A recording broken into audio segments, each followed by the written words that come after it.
welcome back to the Flying Cat Marketing Interview Series. Today I have my friend Jasper Ribbers, who is the CEO of Get Paid for Your Pad, which is a blog for short-term rental operators. He is the co-founder of Short-Term Rental Legends, which is a mastermind for the top 1% of short-term rental operators. And he also has the is the co-founder of Short-Term Rental Profit Academy, which is a course for short-term rental operators who want to be profitable and scale and eventually become legends. So thank you. That's right. Welcome. Yeah, thanks for having me, Maya. Yeah, totally. I'm happy to finally have you here. I've known Jasper for a while now, and we've worked together, and have yet to have you on as my guest. So that's right. Usually I'm on the other side of the screen. Yeah. So why don't you tell us what's going on in the Legends world right now? What is the situation with operators all the way up there at the top?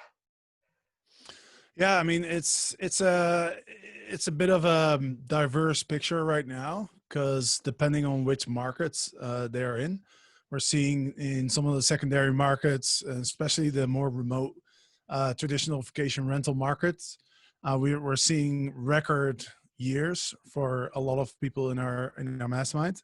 But at the same time, the members that are in the bigger cities, they are struggling, especially the ones that function on the mastermind of the master lease model.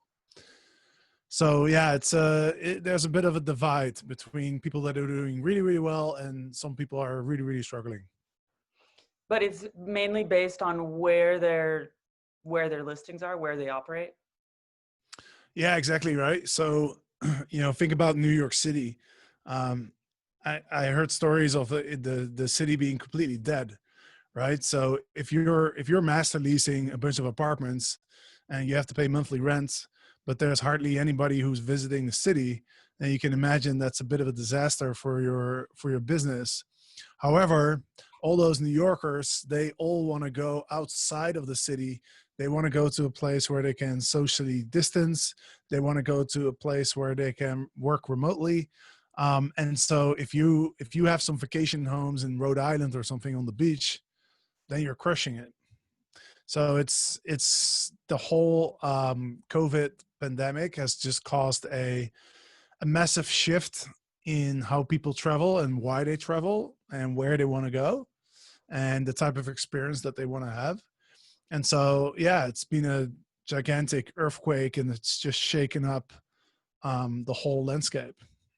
So I guess that a lot of these hosts are really looking for connection with their peers, right? To kind of understand what everybody else is doing, to see if maybe there's any bits of information in there that can also help their businesses. Yeah, exactly. I mean, when there's a shock to the system, everyone's trying to look at each other and figure out like, hey, what do we do now, right? So that's there's two parts to it. Number one, it's like, where's the opportunity? How do I deal with this crisis? But at the same time, it's also when you're going through a tough time, it doesn't feel good to be alone. Yeah. So even just hearing from other people that they are facing the similar challenges, at least helps you kind of keep calm, and that helps you kind of make the right decisions. Cool. And so you guys have this growing online community, and how have you found more people to join your community? How do you get people on there? How do we get people in there? Well, we produce content. We talk about the mastermind, but a lot of our members also, they talk about their experiences with other operators. So it's grown organically. We haven't spent a single dollar on advertising or anything like that. So yeah, it's been a really fun experience, especially also going from live events, which you know all about. You were at one of our live events in Cartagena in Colombia earlier this year. Kind of crazy to think about that right now. But going from live to virtual was actually an interesting move that we should have eventually we were going to make that move anyway, because not everybody has the opportunity to, take a week off and travel to Puerto Rico, Colombia. As fun as it is, not everybody's in a position to do that. So now that we're virtual, we are able to reach a bigger audience. And do you guys ever discuss new tech in there? In the Yeah, mastermind, absolutely. for example? Yeah, absolutely. How does it Yeah. come up? There's two ways that it'll come up. Number one, it's during the organic conversations that we have in Slack and on our weekly meetings, but we also have a tech council. So we have a number of technology companies that have teamed up with us. Once a month, we do a tech council meeting, which is really meant to kind of bridge the gap between the operators and the technology companies. What we heard from our legends is that, the challenges that they tend to have with technology is that it's not always working, and then they have to go through the usual customer support channels. And so one thing that we're trying to do is, bringing the executive, the co-founders, the higher level people from those companies into our mastermind, so that when our members have a challenge, they can actually speak directly with somebody who has decision power, So it's like which VIP. they have found to that's very helpful for them. And on the other hand, it's also helpful for our tech council members because they have a group of 30 top 1% operators. They all have 50 units at least. They're doing $2 million in revenue. Most of them have 100, 200. So it's really interesting for our tech council members to get that feedback and to really understand, like, what are these operators talking about, what do they need, and how can we service them better. What's your criteria for getting tech onto the tech council? Basically, the way that we team with the tech council members is, we give them access to our group. We do the monthly meetings, and we also help them spread the word about their product. And in return, what they do is they talk to their operators to see if they will be a good fit for our mastermind. So it's a win-win situation. We basically help each other grow our businesses. So if I'm a new company, for example, I'm a new software in the short-term rental space, what is the most important thing for me to know if my target is this 1% group of operators? What are they looking for? Yeah, for sure. So I think, as you're growing from a few units all the way up to like 50 plus, the business really changes, right? You become more of a business owner. You become like a CEO of a company, essentially, right? And in order to scale, you have to take yourself out of the equation. What we see, like the operators that have less than 10 units, oftentimes they are micromanaging. They're kind of doing everything in their business. And a lot of times they're not really leveraging the technology that's out there. Now, once you scale up, you don't really have a choice. You can't manage like 50 units using Google Docs only, I mean, although we did have an operator in our mastermind at some point who was doing that, but but and especially as the industry develops, we have to become more efficient, right? Because otherwise there's other players out there that will take our market share. So I think the bigger operators, what they're looking for, well, first of all, they're looking to save time, right? Because time is their most precious asset. And so they want something that works, which is sometimes can be challenging, because I think in the tech space, there's, it's a new industry. A lot of these platforms have only existed for a couple of years. And so they're still trying to figure out their business model, their technology. So, what we see is that there's, most of the tools have challenges. So the bigger operators are looking for something that just works, something that will do the job for them, right? And do a specific job without having to spend a lot of time, fixing bugs and getting on the phone with customer support. Because that's a nightmare for an operator. If you're operating 50 units and suddenly your PMS, messes up and all your reservations are gone, or the messages don't go through, whatever that may be. That's just a logistical nightmare, right?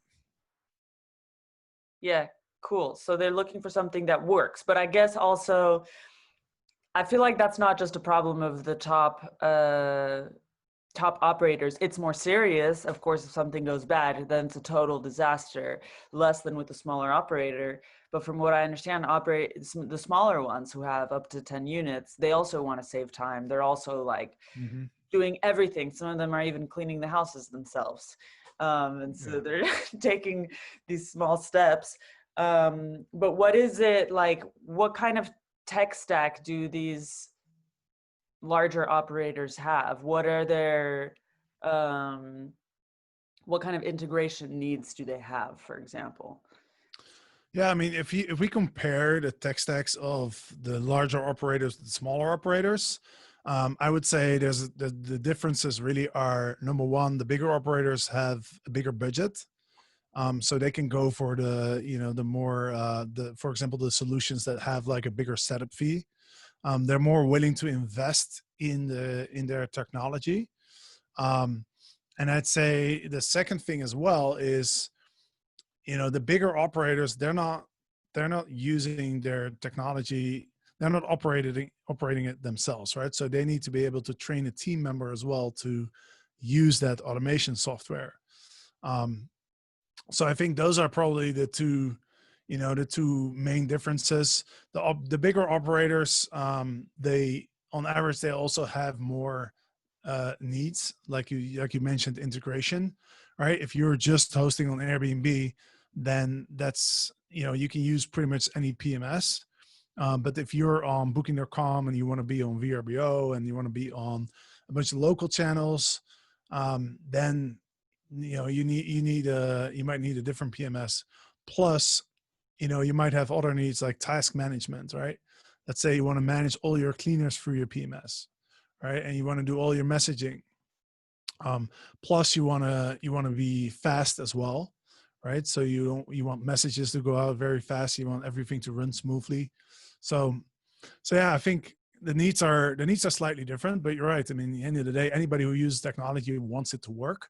But if you're managing one unit and you're using Smart BNB and Smart BNB freezes, not that it ever does, of course, but if in the hypothetical situation, don't want to get in trouble with Pierre, if in the hypothetical situation that it would stop working for a day, you would then have to send 2 or 3 messages, right? So it's more manageable. If you have 50 units, now you have a serious logistical challenge. Okay. So I'm going to ask you now a tough question. Well, I don't know if it's tough, but all right. So you guys have some tight circles. You have a lot of connections. Everybody knows each other. Everybody I'm sure in the STR mastermind, they ask you directly, what tool should I use? And they say, well, you use this tool. And that's because you have a partnership with these tech guys and you know them.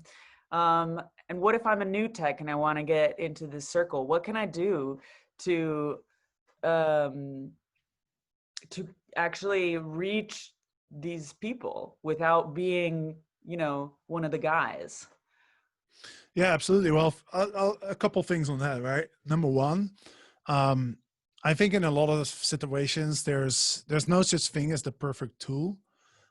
Because what we see is it's very much dependent on your market. It's dependent on your specific needs. So if you ask within our Legends group, if you ask like 30 operators, like which PMS are you using? Which PMS is best? You get 15 answers. Yeah. Right. So that kind of answers your question because, there is no perfect PMS. So that's one thing. And then the second thing is, our focus is we just want to bring as much value to our members in the mastermind as possible. That's our model, right? It's not so much like recommending tech companies and then getting commissions. I mean, that's not really our business model. Our business model is how do we attract the highest level operators into our mastermind? And so in order to do that, we just have to provide as much value as possible. So that means that the technology companies that we're going to invite into our tech council are the technology companies that we think suit the needs for our mastermind members best, right? So if that's a new company that no one's heard of, but we think it's a great fit, we'll get them in there, Mm-hmm. right? If there's a company that's been around for 10 years and we just don't think it's a good match, even though we know them and they're part of the inner, the kind of the circle, that's not really the criteria. Okay, cool. So what kind of moving the conversation in another direction here, what kind of content is resonating with these high level operators? What do they like So to watch? so here's the big difference, right? When you're a host, you want to learn about hosting. You want to learn how to create the perfect Airbnb listing, how to get more bookings, how to do your pricing, how to, guest expectations, messaging, all of that stuff, right? It's the hospitality part that you want to learn.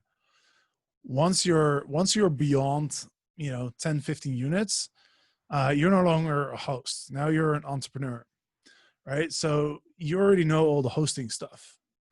Now what you need to learn is how to be an entrepreneur, right? So the conversation that we are having in the mastermind is, oftentimes we will cover, like the sort of the management of the hospitality side, but most of the time we're talking more high level about, how do you become a better entrepreneur? How do you run your business? Because now you have a team. How do you hire team members? How do you find A players? How do you manage them? How do you train them? How do you build a brand? Right? What about your marketing? Right? How do you do your marketing? And now we're not looking at like, how to price a unit. Now we're looking at like, how do you maximize revenue over a portfolio? So how do you optimize that revenue management, right? What's your business model, going forward? Do you want to invest? Do you want to rent places? Do you want to manage more properties? Those are really the higher level items that we talk about. And then in terms of management, we talk about like, hey, should you hire a cleaning company to do your cleanings? Should you hire your own cleanings, or should you start your own laundromat? Should you start your own cleaning company? Right? That's the type of stuff that we talk about in the mastermind. Gotcha. And what are some trends happening right now in that space? Well, I mean, the trends are, number one, a lot of people are looking at owning versus leasing. Okay. So, the COVID crisis has taught a lot of people who were in the master leasing model that that's a risky model, right? Because you could be stuck with a lease and you have to break it. It's very expensive, right? Whereas if you own the properties, then it's not ideal to have COVID happen, but you're not, you know what I mean? Like, you're not in as much trouble. So I think a lot of people are looking to own assets or manage other people's assets versus versus master leasing. And master leasing was very popular in the last 3 to 4 years because it was very profitable, and it was fairly easy to scale as well. So I think that's one trend. I think the other trend is people, a lot of operators have shut down, right? So the operators are still around. They're really looking at their markets and thinking about their brands, and thinking about like, hey, how can we build a sustainable brand that's not gonna be wiped out if something like COVID happens, right? How do you optimize operations? How do you build like a lean company where you're focusing on revenue and profit, and you're saving up some some money in your company too, so that if something happens, you're not completely wiped out. So I think those are really the focus points right now. Yeah, I think that those focus points also apply to many businesses right now, Absolutely. not just in the short-term rental space. 100%. 100%. Yeah. Yeah. Cool. Well, thanks so much for all of this wisdom and insight into your community. Where's the best place for people to connect with you online if they feel so inspired to after watching this? Yeah, so we have, as you mentioned, we have a few different brands. So we have Get Paid for Your Pad, which is really for the beginner host. So it talks a lot about how to set up your listing, how to optimize your photos, all that stuff. There's a podcast, there's a book, there's a blog. We also have an online course for people who kind of want to go from beginner host to, professional host. That's called the Short-Term Rental Profit Academy. So you can go to strprofitacademy.com. You can check it out. And then we have the STR Legends Mastermind, which is for the operators that have at least 50 units. They're doing $2 million in yearly revenue. That could be pre-COVID because, COVID's kind of changed things a bit. But the other thing we're looking at, for applications, because Legends is an application-only program. And the reason for that is that we have a very powerful culture in our community. And that culture is a culture of wanting to grow, results oriented. And it's a culture of helping each other, supporting and empowering the, the community and not just yourself, right? So it's all about raising the tide, not your own boat. And so that's something that's really important for us to guard that culture, right? So you kind of be a cultural fit as well. Nice. Cool. Yeah. Do you have any exciting events coming up? Well, there's online events every single week now, it seems. So we're not really doing a lot of like webinars and virtual summits and all of that kind of stuff because we just kind of feel like there's so much of that right now. Yeah. So we just really focus on our two groups, right? Our Legends and then the Profit Academy. How do we drive as much value as possible to those groups every single week? We do live trainings and mastermind calls and stuff like that. So we really have events going on every single week. But we don't have any like big virtual summits or anything in the books as of All now. right. Cool. All right. Well, thank you so much for your time. It's been a pleasure talking to you. And I'll see you somewhere around Barcelona. In Barcelona. Yeah. Exactly, right? Exactly. Well, thanks for having me and good luck with the podcast. Thanks. See ya.